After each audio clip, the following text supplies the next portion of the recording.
you deliberately trying to spoil my evening? Why do you want to do me harm? Why do you hate me so? I don't hate you. Did you ever used to make resolutions? Yeah? Yeah. Like what? Smoking cigarettes? You quit that? Yeah. James Stewart kept this actress photo on his desk until he died. She was the woman who saved his career, who fought studios for him, who coached him every night in secret. But their story hid a scandal Hollywood buried. She was married to his best friend. She lived 1 block away from Stewart for years, and when she died mysteriously at 50, Stewart never spoke her name again in public. The truth about what really happened between them stayed hidden for decades. Margaret Brooks Sullivan was born on 16th of May 1909 in Norfolk into a rich and powerful family. But her first years weren't filled with dances or laughter. She couldn't walk. Her legs were weak from birth. Doctors tried everything. They used stiff leg braces, electric treatments, even long hours in salty beach air, but nothing worked. She stayed in bed most of the time, lying on a couch in a dark nursery. It went on like that for almost 7 years. To pass time, she copied bird sounds. She listened to everything around her. Slowly, her senses sharpened. These were the skills that later made her famous on stage. When she finally stood up and walked on her own in March 1916, her father sent a message to Wall Street that said, "Margaret walked. Market can close up strong." Once she could run, she didn't stop. While other rich kids were being trained to be proper ladies, Margaret was sliding down coal chutes and chasing trolleys. She played stickball with black and immigrant children on Brambleton Avenue. She arrived in a Pierce Arrow car, took off her shoes, and hid them behind trash cans so she could run barefoot. When her mother invited other girls to a tea party in 1924, Margaret skipped it. She went to a boxing match instead and came back with a split lip. Her mother wrote in her diary that night, "She will not be received at Mrs. Astor's, ever." In 1927, her parents planned a huge party for her at the Norfolk Yacht and Country Club. Flowers were flown from Hawaii. The Marine Band was coming from Washington. But Margaret had other plans. She sold her gowns to a vintage shop in Richmond and used the money to enroll at Sullins College. It was a small women's college in Bristol, with no ballroom and no glamour. But it had a tiny drama club. She studied acting and hosted candlelit readings of Shaw and Ibsen in the attic.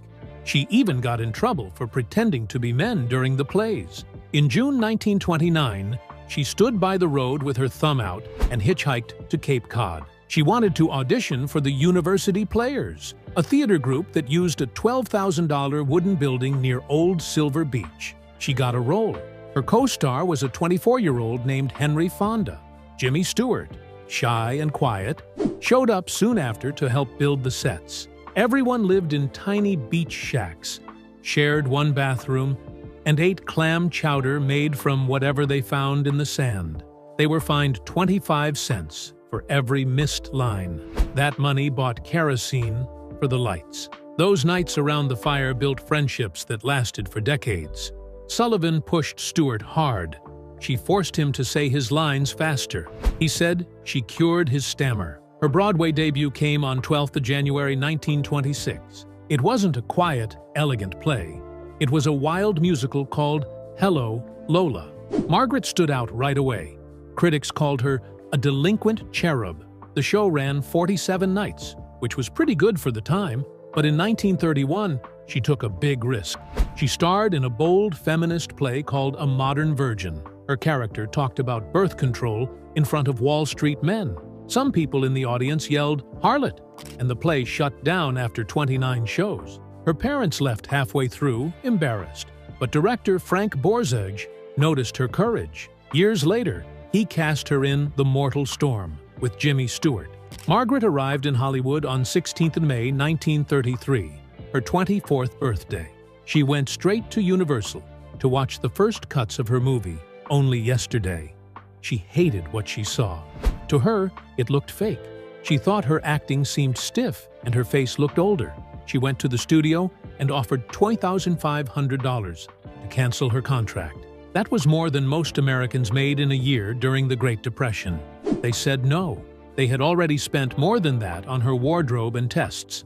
Furious, she left the studio, packed her car, and bought a ticket back to New York. Someone from the studio stopped her at the airport.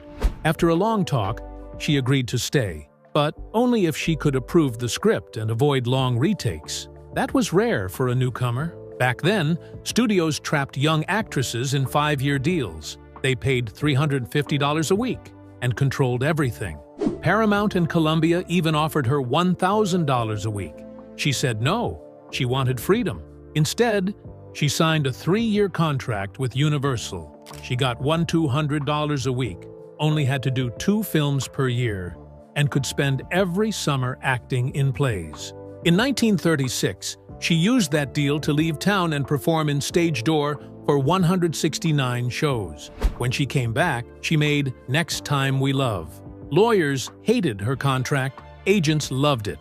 They copied it for other stars. Today, law books still mention it as one of the first contracts that gave power back to actors. Sullivan once said, "Acting in the movies is just like ditch digging." She meant it. She hated the slow pace, the heat, and the endless retakes. During Only Yesterday, she used a stopwatch to time how long it took between cut and action. For every minute of usable footage, she had to wait 37 minutes. She showed the numbers to the crew. Even after she was nominated for an Oscar for Three Comrades, she kept her apartment in New York. She said she would rather act in front of a live audience 120 times for $1,000 than fake 1 tear in front of a camera for twice that. Even MGM's powerful boss, Louis B. Mayer, couldn't control her.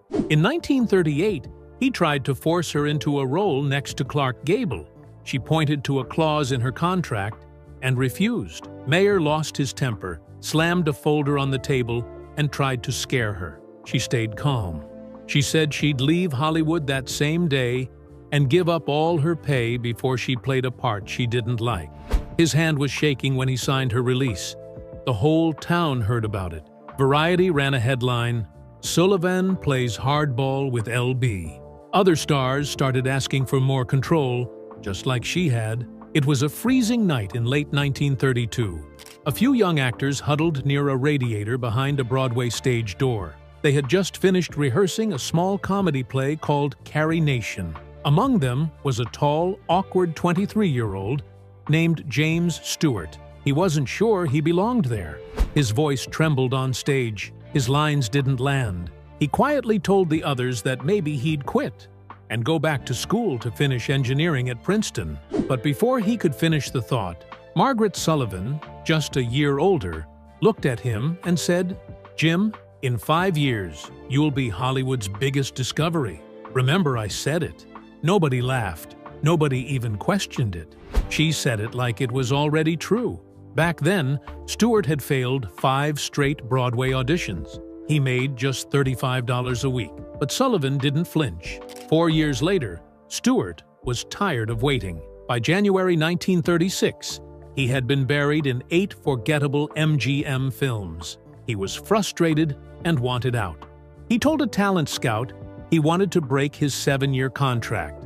But Sullivan wasn't having it. She was now Universal's biggest female star, and she made her move. She walked straight to Carl Laemmle Jr., the head of Universal, and gave him an ultimatum. If he didn't get Stewart to play her co-star in Next Time We Love, she'd walk off the set at exactly 6 p.m. on January 9th. That would shut down filming and leave 180 people without work. The film was already over budget. If it stalled, it would cost Universal thousands in penalties. So Laemmle picked up the phone and called MGM. He begged them to loan Stewart for just 2 weeks. He offered to trade Ray Milland in return and pay Stewart $1,250 per week. MGM gave in at 4:42 p.m. on January 8th. Sullivan signed her contract 41 minutes before her deadline. Later, Universal admitted the gamble cost $22,500 in overtime, but it was worth every cent. They said no PR campaign could have bought the buzz that came from that performance. Stewart had the chance. Now he had to deliver. But his nerves weren't gone. On set, director Edward Griffith kept snapping at him. "You're wobbling like a windmill. he'd yell when Stewart's tall frame drifted out of place. Sullivan didn't argue. She just helped. Every night after filming, she invited him to her bungalow at 4B on Melrose Avenue. Under a bare 60-watt bulb, they practiced lines from 7 p.m. to midnight. She showed him how to turn his nervous throat clearing into quiet pauses, how to drop the stage voice and speak like someone talking to a friend. She even tied a silk scarf around his knees so he could feel when he locked his legs on camera. They created a pacing sheet together, full of handwritten notes, arrows, and beat marks. That sheet still exists in her archived papers. On February 3rd, they reshot scene 42. Stewart nailed it in one take. The crew clapped. The director didn't ask for a second take. He printed the first slate to save film. Something changed in him after that. People noticed it again while shooting The Shop-Worn Angel in early 1938. Walter Pidgeon, a veteran actor, watched Stewart rehearse and leaned toward the script girl. "Look at Jimmy," he said. "He lights up the second Maggie walks in." Stewart usually kept to himself between takes, but not when Sullivan was around. He joked with her. He added lines. His eyes glowed under the lights. The camera crew saw it too. One cameraman said Stewart seemed to shine when she was in the frame. They didn't need retakes when the two were together. MGM saved around $8,000 that week just in film stock. People started whispering. Rumors drifted into the studio offices. Extra chaperones were assigned to their night shoots, but the chemistry couldn't be hidden. It's what made the film so real. Not everyone was happy about it. Sullivan had married director William Wyler back in 1934. Their marriage was already on shaky ground by the end of 1935, and Stewart wasn't helping. After filming Wrapped, Sullivan kept coaching Stewart privately at her home on Beverly Drive. But Wyler started showing up. He'd park across the street in his Packard and watch the lights in the bungalow.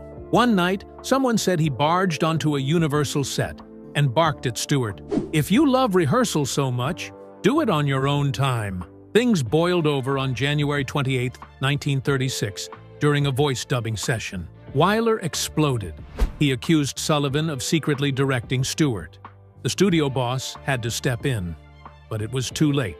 Wyler filed for divorce just weeks later. The official reason was mental cruelty and neglect, but no one missed the real meaning. He thought there was something real between his wife and Stewart. That could have been the end of the story. But it got stranger.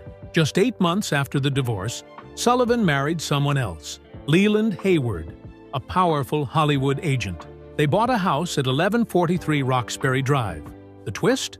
Stewart was already renting a house just 1 block away at 911 Roxbury. The mailman joked that Stewart's fan letters sometimes went to the Haywards by mistake. His baby blue Plymouth was seen outside their house almost every night. Columnists noticed. One even wrote that Mrs. Hayward's platinum hair and Mr. Stewart's shy smile had been spotted under the moonlight more than once. The three of them tried to stay polite. They even played Sunday croquet together. Stewart would team up with Hayward to play against Sullivan and David Niven.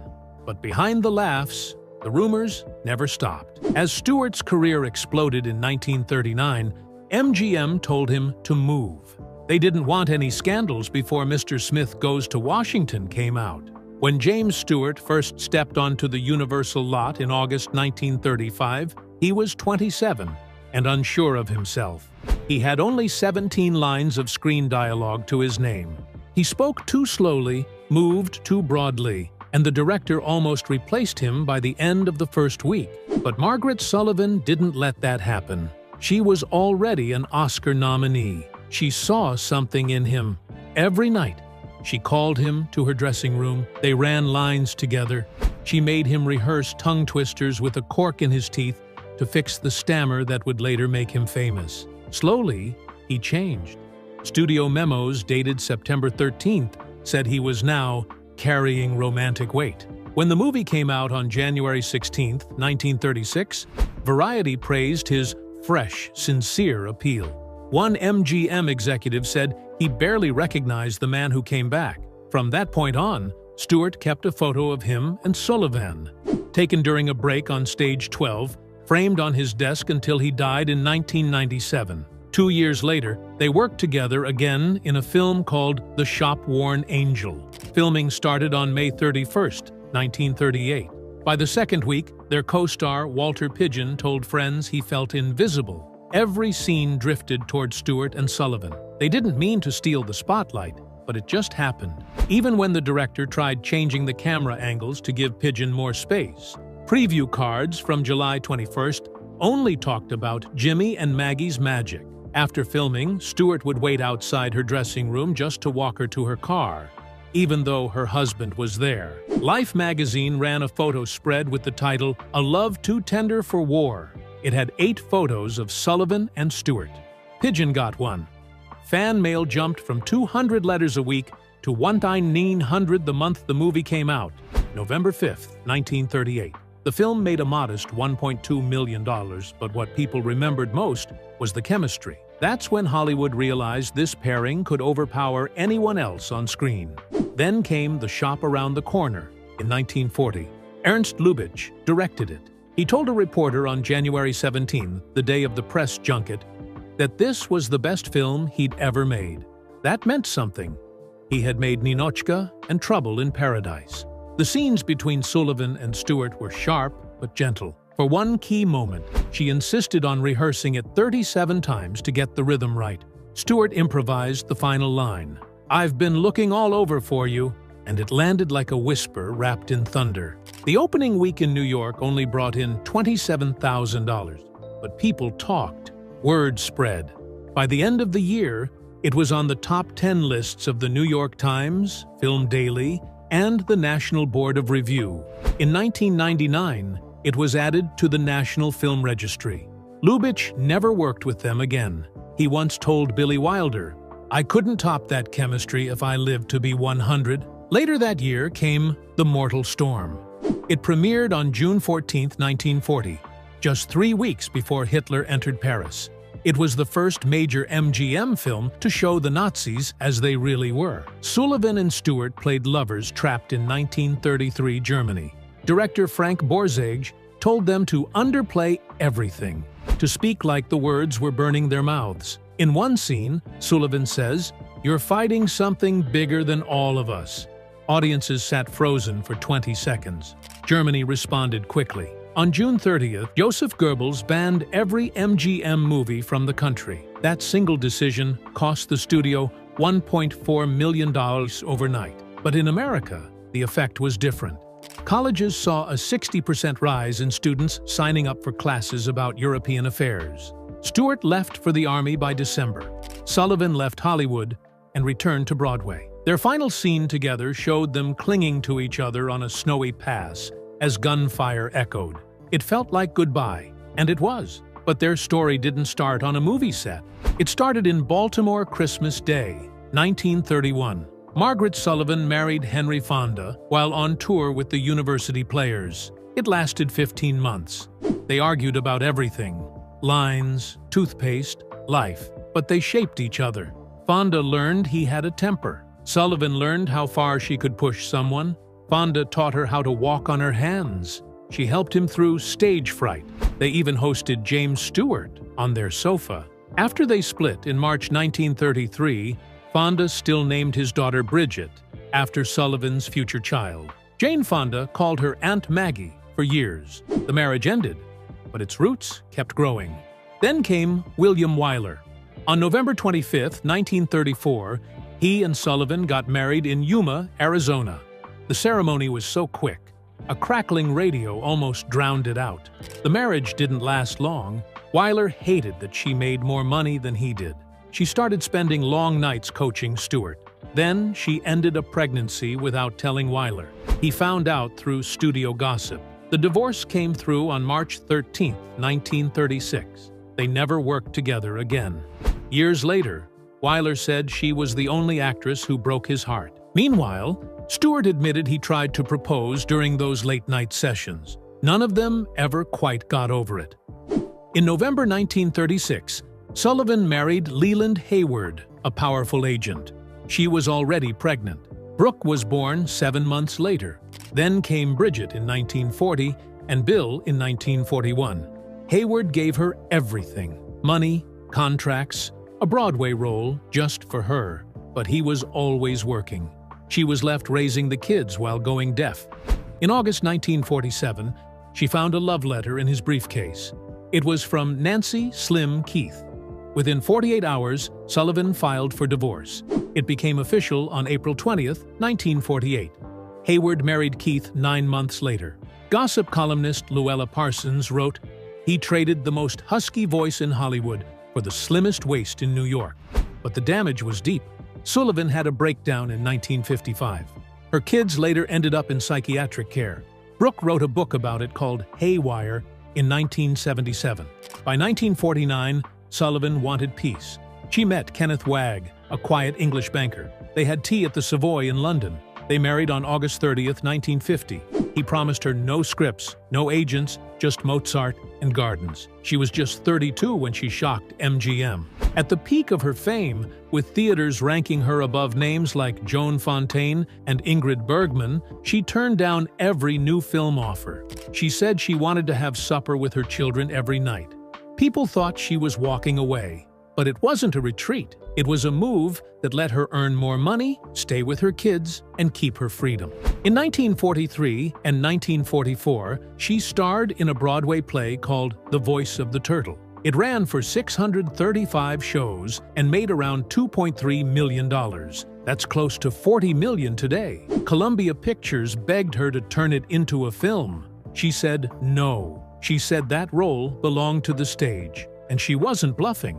Her weekly salary on Broadway was $4,000, more than what she'd earn under a Hollywood contract. But behind all this strength was a silent battle. Margaret Sullivan had otosclerosis. It's a condition where bone grows abnormally in the ear, slowly taking away your hearing.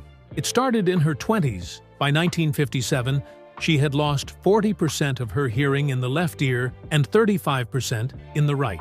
She never told the public. She feared it would cost her the stage roles she lived for. So she adapted. She stood closer to the front of the stage to feel the vibrations. She redesigned her clothes so her neck stayed visible, just so she could lip-read her scene partners. She even changed her voice, lowering it so she could still hear herself speak. Theaters dimmed their cue lights for her. Stage managers learned to gently tap her wrist instead of whispering. But hiding the truth had a cost. Dr. Julius Lempert later said that staying quiet likely delayed her treatment by 5 years. Her struggle, though silent, helped change things. In 1962, 2 years after she died, Actors' Equity made hearing screenings a standard part of health checks. In 1950, Columbia Pictures finally convinced her to return to the screen. She set her terms. The shoot would last 1 month. She wanted full control of the script, and she demanded a flat fee of $150,000. That was a massive ask, especially since she hadn't done a movie in 7 years. The story she chose was dark, a mother arranging her family's future after learning she had terminal cancer. The filming ended on 19th of November 1950. Exactly 331 days later, on 1st of January 1960, Sullivan was found dead. Barbiturate overdose. She was 50.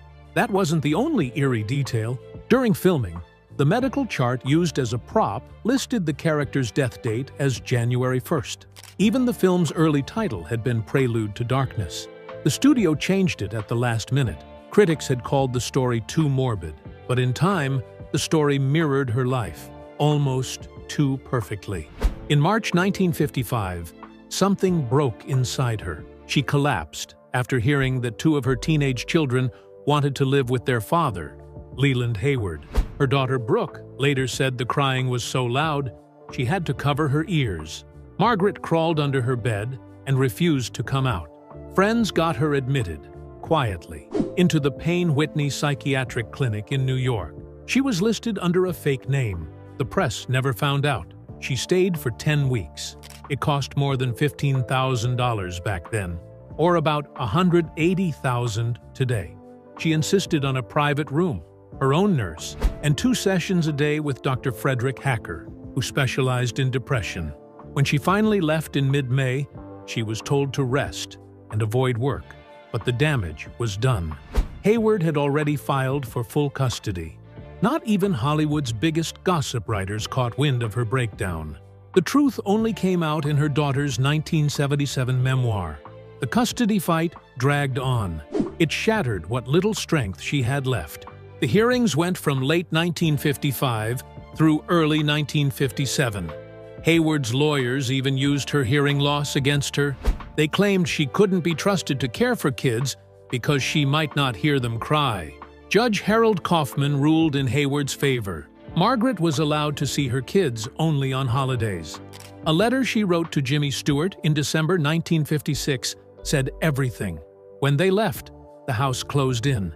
It is so still, it screams. Within weeks, she dropped to 92 pounds. Her doctor noted suicidal thoughts. Brooke remembered her pacing at night, convinced someone was on the roof. She called her ex-husband Henry Fonda at dawn, certain her phone was tapped. She stuffed towels into the windows. She jammed kitchen knives into door frames, saying they'd block the listening devices.